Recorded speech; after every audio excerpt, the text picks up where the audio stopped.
Humans are wired to seek control. From the time we're babies, we start figuring out that what we do can change what happens around us. A baby waves their arms and someone smiles. Cause and effect, that's control. And as we grow up, that instinct doesn't go away. It just evolves. It starts shaping how we handle relationships, workplaces, and even our own ambitions. But here's the thing. Much of what drives us is beyond our conscious decision-making. We eat when we're hungry, we flinch when something startles us, and we want approval even when we swear we don't care what people think. Filmmakers have explored this tension again and again with a focus that is both universal and gendered. Control gets even more complicated when it comes to women. Women are often told to be composed, kind, and capable, but also not too assertive, not too emotional, just not too much. It's like walking a tightrope that's constantly shifting. So, what happens when women try to take control in systems that are already designed to limit it? Let's start with Gone Girl. Amy Dunne disappears on her wedding anniversary. At first, she looks like the perfect victim. We read her diary entries describing Nick's coldness and her growing fear, and the media runs with it, her face all over the news, smiling, perfect, tragic. Then, plot twist, she planned everything. Lying, cheating, oblivious husband will go to prison for my murder. The diary, the blood, and the clues leading straight to her husband. For Amy, it's not just revenge, it's a performance, a way to reclaim her story. After years of being boxed into roles like the cool girl, the perfect wife, the tragic victim, she decides, fine, if society is going to script my life, I'll at least pick the ending. Like Gone Girl, The Invisible Man, released in 2020, explores how women reclaim power in a world that constantly questions them. Here, we meet Cecilia Cass, who escapes her abusive partner Adrian, a rich, brilliant tech guy. When news breaks that he's dead, she finally breathes again, until things start moving on their own. Objects shift, doors open, and she feels watched. She insists he's still alive and invisible, but nobody believes her.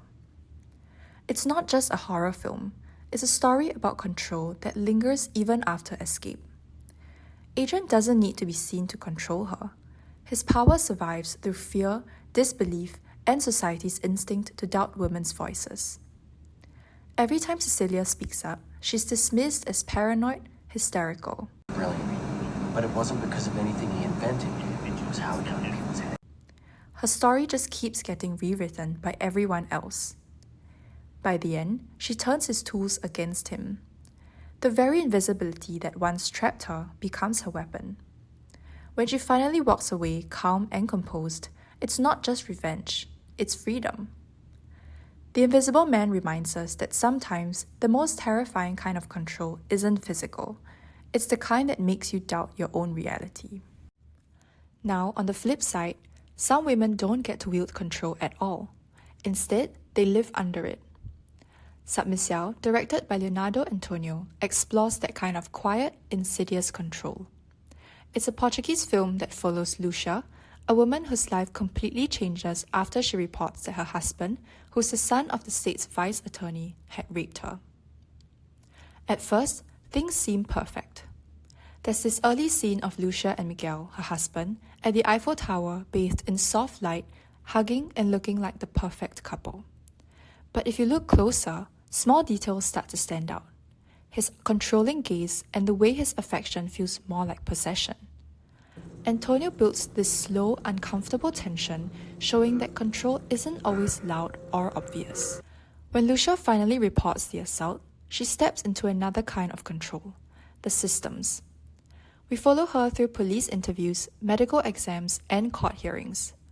The camera lingers on every small procedural moment. The sterile rooms, the invasive questions, and the endless documentation. Nothing feels sensationalized, just suffocating. Every question about her clothes, her body, her relationship reminds her that the system doesn't see her as credible unless she performs her pain the right way. These institutions are supposed to protect her, but instead they strip away her agency. By the time we reach the courtroom, things get even more disheartening. Miguel presents himself as this conflicted, misunderstood husband.